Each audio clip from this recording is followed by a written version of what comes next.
Hello दोस्तों, स्वागत है मेरे चैनल इन्वेस्टिंग मनी में। और दोस्तों, आज हम बात करने वाले हैं दो ऐसे रेशियोज की जो आपके इन्वेस्टिंग में बहुत हेल्प कर सकते हैं। आपने देखा होगा कि हम ये नहीं समझ पाते कई बार कि कोई स्टॉक कब सस्ता है, कब महंगा है, ठीक है। और हमारे माइंड में एक नंबर चल रहा होता है। एग्जाम्पल के लिए, अगर आपके पास में आईटीसी का शेयर 250 रुपए का था, उसकी वैल्यू थोड़ा सा इंक्रीज होने के बाद में 260 रुपए पर आपने उसको बेच दिया था। फिर उसके बाद उसकी वैल्यू गिरी, 245 आई, आपने लिया। फिर 270 गई, आपने बेच दिया। और उसके बाद में आपने आईटीसी को देखा नहीं। लेकिन 6 महीने के बाद, 1 साल के बाद में जब आप आईटीसी का शेयर देखेंगे तो आपके माइंड में एक उसकी इमेज चल रही है कि यार उसका जो प्राइस है वो आपको 250 300 के आसपास में आप उसको सोच के चल रहे हो। वही आईटीसी का शेयर अगर आपको 350 का मिलेगा तो आप सोचोगे कि थोड़ा सा महंगा है, ठीक है। बट हो सकता है कि 350 के लेवल पे भी वो शेयर का प्राइस एक्चुअल में कम हो। वो किस तरीके से कम हो, किस तरीके से सस्ता है, और किस तरीके से 250 पर भी महंगा है। उसी में हमारे ये दो जो रेशियोज हम आज डिस्कस करने वाले हैं वो बहुत अहम भूमिका निभाते हैं। तो पहले रेशियो पे आते हैं। इसे हम डिविडेंड यील्ड बोलते हैं, ठीक है। डिविडेंड यील्ड का जो फॉर्मूला है वो simple, dividend upon price, share price को डिवाइड करके देन मल्टीप्लाई कर देते हैं हम 100 से। तो ये हमारा परसेंटेज में आ जाता है। तो एक कंपनी जो भी प्रॉफिट अर्न करती है उसको हम अर्निंग बोलें, और जो भी अपनी अर्निंग में से जो भी वो डिस्ट्रीब्यूट कर देती है शेयर होल्डर्स में उसको हम डिविडेंड कहते हैं। तो अर्निंग से हम एक शेयर का रेशियो निकालेंगे, उसको हम प्राइस अर्निंग रेशियो बोलेंगे। उसकी भी अभी बात करेंगे, बट उससे पहले हम डिविडेंड यील्ड पे आ जाते हैं। तो डिविडेंड यील्ड का फॉर्मूला है डिविडेंड अपॉन प्राइस और मल्टीप्लाइड बाय 100। तो इसको आपको हर बार कैलकुलेट करने की ज़रूरत नहीं है। आपके आजकल वेबसाइट्स अलग-अलग तरह के हैं, ऐप्स हैं, जहाँ पर ये हम इज़िली उसको एक्सेस कर सकते हैं। बट डिविडेंड यील्ड अगर एक बार हमें समझ में आ गई, तो हमको ये पता रहेगा कि डिविडेंड यील्ड इस तरीके से कैलकुलेट होती है। तो मैं आता हूँ इस पर। ये डिविडेंड यील्ड का वेबसाइट में आप देख रहे होंगे इसमें। तो डिविडेंड यील्ड का फॉर्मूला है एनुअल डिविडेंड अपॉन प्राइस पर शेयर। इसको हम डिस्कस कर चुके हैं। तो डिविडेंड यील्ड जितनी ज़्यादा होगी उतना हमारे लिए सही है, क्योंकि हमको उस शेयर से डिविडेंड मिल रहा होगा। वैसे ये कहें कि डिविडेंड से एक्चुअल में शेयर के प्राइस पर कोई फ़र्क पड़ता नहीं है। अगर कंपनी उस डिविडेंड को डिस्ट्रीब्यूट कर देती है तो उस शेयर का प्राइस जिस दिन उसकी रिकॉर्ड डेट होती है उस दिन उतना गिर जाता है। तो फॉर एग्जांपल, अगर 10 रुपीज़ का शेयर प्राइस है और 5 रुपीज़ डिविडेंड दे दिया गया है, तो जिस दिन रिकॉर्ड डेट होगी, जिस दिन एक्स डेट होगी शेयर के प्राइस की, तो डिविडेंड की, तो उस दिन उसकी वैल्यू, आपकी 5 रुपीज़ शेयर प्राइस की वैल्यू कम हो जाएगी और 95 रुपीज़ हो जाएगा। बाकी जो मार्केट फ्लक्चुएशंस की वजह से जो शेयर का प्राइस अप डाउन होगा वो अलग चीज़ है। बट थियोरेटिकली स्पीकिंग ये 5 रुपीज़ उस दिन कम हो जाएगी, जो जितना डिविडेंड का वैल्यू है जिस दिन उसका एक्स डेट होगा, ठीक है। बट मैं ये कहूँगा कि अगर एक company dividend time to time बांटती रहती है तो उसके शेयर प्राइस में वो डिविडेंड का अमाउंट उस दिन तो माइनस हो जाता है, लेकिन जैसे जैसे कुछ टाइम के बाद देखेंगे तो उसके शेयर का प्राइस फिर इंक्रीज होने लगता है। क्योंकि हमारे पास इतने सारे इन्वेस्टर्स हैं और उन इन्वेस्टर्स में से कई इन्वेस्टर्स ऐसे होते हैं जो मेनली डिविडेंड इन्वेस्टिंग करते हैं, यानी सिर्फ उन्हीं शेयर्स को लेते हैं जिसमें डिविडेंड मिलता है, और इसलिए वो इन्वेस्टिंग डिविडेंड यील्ड वाले ही स्टॉक्स में करते हैं। तो इसका मतलब, अगर उस कंपनी के शेयर्स की डिमांड ज़्यादा होगी तो ऑब्वियसली उसका प्राइस भी फिर इंक्रीज होना शुरू होगा, ठीक है। तो ये तो था डिविडेंड यील्ड को लेकर के। उसके बाद हम आते हैं प्राइस अर्निंग। जैसे मैं कह रहा था कि कंपनी जो भी अर्निंग करती है वो डिवाइड बाय प्राइस, तो आपका प्राइस अर्निंग आ जाता है। प्राइस अर्निंग जितना भी ज़्यादा होगा, इसका मतलब आपकी अर्निंग से उतना टाइम्स एक्स्ट्रा आपका मार्केट प्राइस चल रहा है। तो अगर प्राइस अर्निंग 10 टाइम्स है, जैसे यहाँ पर आप देखें, हाँ, प्राइस अर्निंग अगर 10 टाइम्स है तो इसका मतलब है कि जो अर्निंग कंपनी अभी कर रही है उसका 10 टाइम्स प्राइस है। तो इसको सिंपली बोलें, यानी 10 ईयर्स में वो अमाउंट जितना शेयर प्राइस है वो आपको रिटर्न मिलेगा अर्निंग की फॉर्म में, जो कंपनी अर्निंग कर रही है, ठीक है। तो प्राइस अर्निंग इन्वेस्टिंग के पर्पज से देखा जाए तो हमारे लिए कम जो होगा वो अच्छा होगा, डिविडेंड यील्ड ज़्यादा होगा वो अच्छा होगा, ठीक है। तो ये दोनों हम याद रख लेते हैं। डिविडेंड यील्ड हमारे लिए ज़्यादा अच्छी होगी, ठीक है, और प्राइस अर्निंग हमारे लिए कम अच्छी, प्राइस अर्निंग अगर कम होती है तो हमारे लिए ज़्यादा अच्छा होगा, ठीक है। तो ये दोनों जब हमें समझ में आ गए हैं तो अब इसका यूज़ हमें किस तरीके से करना है उस पर हम आते हैं, और वो इस वेबसाइट में स्क्रीनर डॉट इन पर मैंने निफ्टी 100 के शेयर्स की लिस्ट निकाल के रखी हुई है, ठीक है। तो यहाँ पर अगर हम देखें तो निफ्टी 100 इसलिए ले रहा हूँ कि निफ्टी 50 से और नेक्स्ट 50 जो है वो ज़्यादा सही शेयर्स हैं। इसमें कोई भी बेकार स्मॉल कैप वगैरह ये शेयर्स नहीं होंगे, ठीक है। तो निफ्टी 100 में बहुत अच्छे अच्छे जो टॉप 100 मार्केट कैप्स वाली कंपनीज हैं इंडिया में, उनको हम ले रहे हैं। तो इसमें से ये हमारा पूरा बास्केट हो गया। अब इसमें से हम फ़िल्टर करेंगे। आप चाहे तो निफ्टी 50 को भी एक बेस बना सकते हैं कि आपको जिसमें शेयर्स लेने हैं। तो मैंने ये आप देख रहे होंगे मार्केट कैप के हिसाब से इनकी लिस्टिंग हो रखी है। सबसे ज़्यादा आपका रिलायंस है, देन उसके बाद टीसीएस, सिमिलरली एचडीएफसी और सो ऑन। तो इसको मैं यहाँ पर फ़िल्टर करता हूँ डिविडेंड यील्ड से, ठीक है। तो डिविडेंड यील्ड से मैंने इसको फ़िल्टर कर दिया। अब जो हाईएस्ट डिविडेंड यील्ड है वो हमारे पास बिल्कुल टॉप पर आ रहा है। तो ये आप देख रहे होंगे आईओसीएल डिविडेंड यील्ड है 7.31%। और अब ये डिविडेंड यील्ड देखो कितना ज़्यादा अट्रैक्टिव है। आप देख रहे होंगे जो भी आप एफडी करते हैं, अगर आप सीनियर सिटीजन नहीं है तो बैंक्स आपको इतना एफडी देते हैं, वो भी सिर्फ उस केस में जहां पर जो एफडी का टेन्योर है आप ज़्यादा सेलेक्ट करते हैं। तो कम ड्यूरेशन के लिए भी एफडी में आपको हो सकता है इतना इंटरेस्ट नहीं मिले, और अगर इतना मिलेगा भी तो थोड़ा सा ऊपर नीचे, वो इतना ही, ठीक है। बट इसके क्या एडवांटेज है कि हम इसको कंसीडर करें इन्वेस्टिंग के लिए, उसको अभी हम देखते हैं, बात करते हैं। दूसरा आप देख रहे होंगे वेदांता 6.40, कोल इंडिया 5.06, ओएनजीसी। तो आप इसमें अगर सिर्फ 5 कंपनीज को हम सेलेक्ट कर लेते हैं जो डिविडेंड यील्ड के बेस पर, या चलो हम 8 तक ले लेते हैं, ठीक है। 8, या फिर हम कैनरा बैंक को भी इंक्लूड कर देते हैं। कैनरा बैंक को इंक्लूड मैं इसलिए कर रहा हूँ क्योंकि कुछ टाइम पहले ही कैनरा बैंक का जो प्राइस फॉल हुआ था उसके हिसाब से उसकी डिविडेंड यील्ड ज़्यादा हुई थी। बट एनीवे अभी मैंने ये लिस्ट ले ली है, ठीक है। और इसके बाद अब हम फिल्टर करते हैं प्राइस अर्निंग के बेस पे। तो प्राइस अर्निंग के बेस पर जो हमारी लिस्टिंग आएगी वो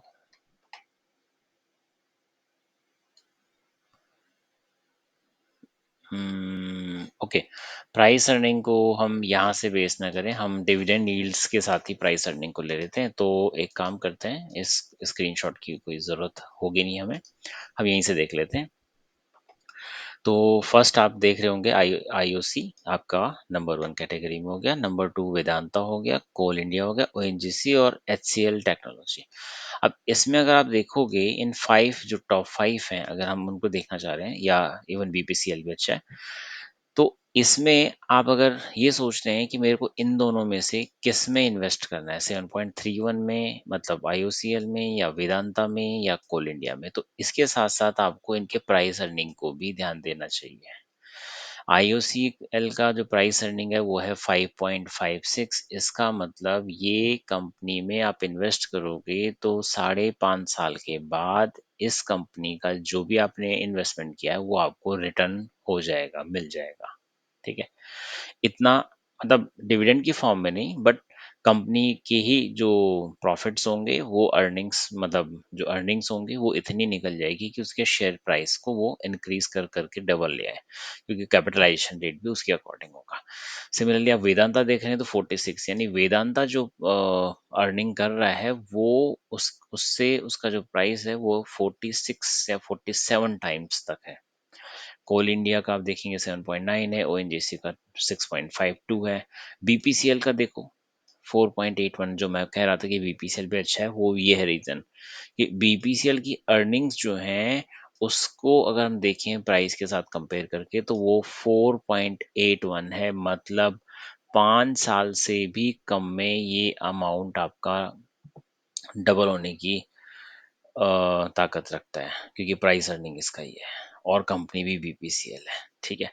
सिमिलरली आईटीसी का आप देख रहे होंगे, तो ये हमारे लिए एक एज ए टूल काम करेगा। नंबर वन, हमने सीखा डिविडेंड यील्ड जो है वो आपका जितना ज़्यादा होगा उतना अच्छा है, तो इसके बेस पे हमने सोचा सबसे अच्छा इंडियन ऑयल है, उसके बाद वेदांता है, कोल इंडिया है, ठीक है।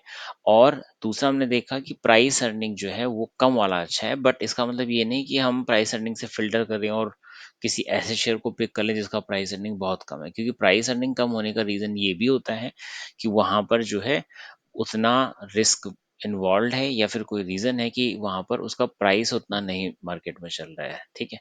ये भी हो सकता है। तो अगर कंपनी उतनी अच्छी नहीं है, उस पर उतना कॉन्फिडेंस नहीं है, तो हमको वहाँ पर थोड़ा-सा अवॉइड करना चाहिए। बट क्योंकि आप देख रहे होंगे आईओसीएल बहुत अच्छी कंपनी है, ठीक है? तो यहाँ पर हम इसको कंसीडर कर सकते हैं। वेदांता, वेदांता में थोड़ा-सा डेट का प्रॉब्लम है, तो हम इसको अवॉइड कर सकते हैं। कोल इंडिया 7.9 पीई है, ठीक है, चलेगा। ओएनजीसी, बट यहाँ पर आपका डिविडेंड यील्ड कम हो जाता है, ठीक है? तो करंट सिनेरियो में अगर हम देखें, बात करें, तो आईओसीएल, ठीक है, आईओसीएल हमारे लिए नंबर 1 पे आता है और ये बेस्ट इन्वेस्टमेंट अपॉर्चुनिटी हम इसको बोल सकते हैं। इसी को अगर आप देखें कुछ दिन पहले जिस दिन इलेक्शन के जो एग्जिट पोल्स आए थे और उसके नेक्स्ट डे जो है मार्केट बिल्कुल क्रैश कर गया था, तो उस दिन ये करंट मार्केट प्राइस जो था वो 149 इसने लो लगाया था। तो अगर हम इसको 150 भी ले लेते हैं, तो आप ये देखिए, अगर इसका जो डिविडेंड यील्ड है, अ, अगर इसका हम डिविडेंड यील्ड देखें, तो आपका 7.31 है और करंट मार्केट प्राइस 164 है। तो ये आता है 164 मल्टीप्लाइड बाय 7.31%। तो ये 11.9, या इसको 12 ले लेते हैं राउंड फिगर, तो 12 रुपीज़ का एनुअल डिविडेंड इसका होता होगा, ठीक है। और इसका जो प्राइस है, अगर 150 के टाइम पर आपने इन्वेस्ट किया होता, तो उस प्राइस पर आपका डिविडेंड यील्ड 8% बनता, जो कि अच्छी खासी बैंकों की एफडी को भी टक्कर दे सकता है। बैंक एफडी में आपको लंबे समय तक भी निवेशित रहना पड़ता है, ठीक है। तो दोस्तों, मुझे लगता है कि आपको ये समझ में आ गया होगा कि डिविडेंड यील्ड और प्राइस अर्निंग दोनों को एज ए टूल यूज करते हुए हम अपनी इन्वेस्टिंग को काफ़ी अच्छा कर सकते हैं, ठीक है। अच्छे अच्छे शेयर्स को सेलेक्ट करके अपनी रडार पे रखिए, अपनी लिस्ट में रखिए, और जैसे जैसे उनके प्राइसेस जिस दिन मूव करते हैं, आप उस पर नोटिस कीजिए कि आपका डिविडेंड यील्ड कितना बन रहा होगा। तो अगर मैं इन्वेस्टमेंट करना चाहता हूँ, मैं एसआईपी करना चाहता हूँ, तो मैं इंडियन ऑयल को टॉप 1 पे रख सकता हूँ, ठीक है। बाकी आप अपने फाइनेंशियल एडवाइजर से भी कंसल्ट कर सकते हैं इस चीज़ को लेकर के, क्योंकि आपको करना ही चाहिए। तो यहाँ पर ऐसा नहीं है कि मैंने बता दिया तो आपने वो ले लिया।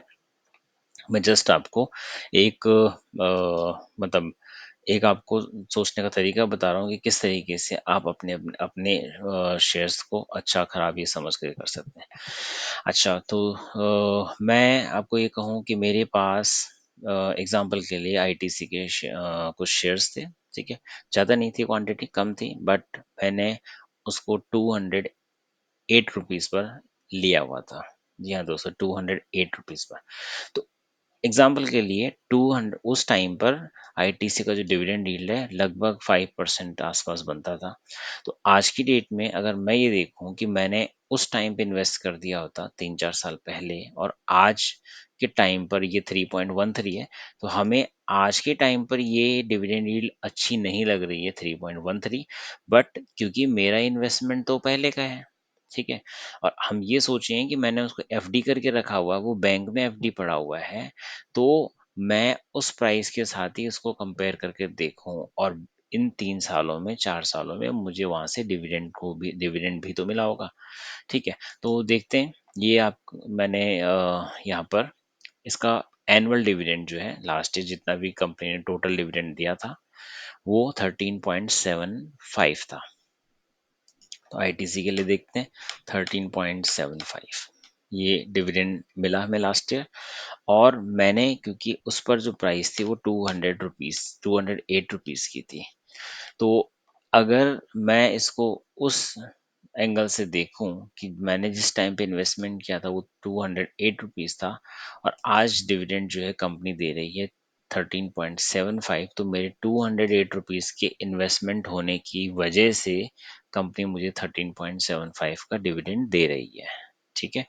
और डिविडेंड यील्ड बनती है 7%। इसका मतलब ये है कि मैं इसको 7% समझ करके चलो, ये मेरे लिए उस अमाउंट पर 7% का डिविडेंड निकाल करके दे रहा है। तो time to time, year by year जैसे जैसे जाएंगे, तो उस हिसाब से आप देख सकते हो कि ये 7%, 8%, 10% इस तरीके से चलता रहेगा। और हमारे पास एक ऑप्शन भी है कि अगर हम आज उन शेयर्स को सेल करना चाहते हैं तो हम बिल्कुल कर सकते हैं, ठीक है? जो करंट मार्केट प्राइस है वो तो है ही। तो ये है, बीपीसीएल में भी काफ़ी अच्छी अपॉर्चुनिटी हम देख सकते हैं कि प्राइस अर्निंग इसका काफ़ी गिरा हुआ है। डिविडेंड यील्ड ऑब्वियसली थोड़ा सा कम है, बट प्राइस अर्निंग के हिसाब से देखें तो ये बहुत अच्छी बेट बनती है। और गवर्नमेंट का तो है ही है, बीपीसीएल, आईओसी, तो यहाँ पर कोई घबराने वाली बात है नहीं। फ्लक्चुएशंस इसमें होते रहते हैं, तो उनको एज एन इन्वेस्टमेंट अपॉर्चुनिटी की तरह से हम इसको यूज़ कर सकते हैं, ठीक है? तो कैनरा बैंक में भी बीच में ये मेरे ख्याल से 110 से भी शायद नीचे आया था, ठीक है? तो उसके हिसाब से देखेंगे इसका डिविडेंड इंक्रीज हो जाएगा। तो इस तरह से आप एक अपनी इन्वेस्टिंग को थोड़ा सा और शार्प कर सकते हैं, ठीक है? रिस्क भी इसमें कम रहेगा, ठीक है? क्योंकि कंपनीज बहुत अच्छी हैं, वहाँ पर सरकार का पूरा भरोसा है, सरकार पर हमें पूरा भरोसा है। तो वहाँ पर आपको आराम से कैपिटलाइजेशन भी मिलेगा इसकी, क्योंकि प्राइसेस तो इंक्रीज होंगे होंगे, ठीक है? और साथ-साथ में आपको डिविडेंड भी मिलता रहेगा। तो आप जो इसमें डिविडेंड लेंगे वो एक्स्ट्रा इनकम आपकी हो गई है और ईयर बाय ईयर मिलती रहेगी। तो एफडी में प्रॉब्लम्स और हैं, उसका यहाँ पर हमारे लिए ये बेस्ट सॉल्यूशन है कि इसको एज़ एन एफडी हम रख सकते हैं। और यहाँ पर एडेड एडवांटेज ये है कि आपको ज़रूरी नहीं है कि आपका उसका टेन्योर 5 ईयर रखने का, 3 ईयर रखने का। आप उसको कभी भी सेल आउट कर सकते हैं इन केस ऑफ इमरजेंसी। तो जस्ट इमरजेंसी फंड का भी एक ऑल्टरनेटिव हो सकता है। ऑल्टरनेटिव तो नहीं कह सकते हैं, वो जहाँ उसकी अलग इम्पोर्टेंस है, बट इन्वेस्टमेंट के लिए हमारे पास में अब एक ज़्यादा अच्छी अपॉर्चुनिटी बन जाती है। तो इसी के साथ दोस्तों मैं विदा लेता हूँ। आशा है कि आपको मेरा ये जो बताना अच्छा लगा होगा। तो मेरी चैनल इन्वेस्टिंग मनी को प्लीज़ हाथ जोड़कर रिक्वेस्ट है, सब्सक्राइब करें, ठीक है? और सपोर्ट करें, शेयर कर लीजिए प्लीज़ अपने दोस्तों के साथ में। थैंक यू सो मच भाई।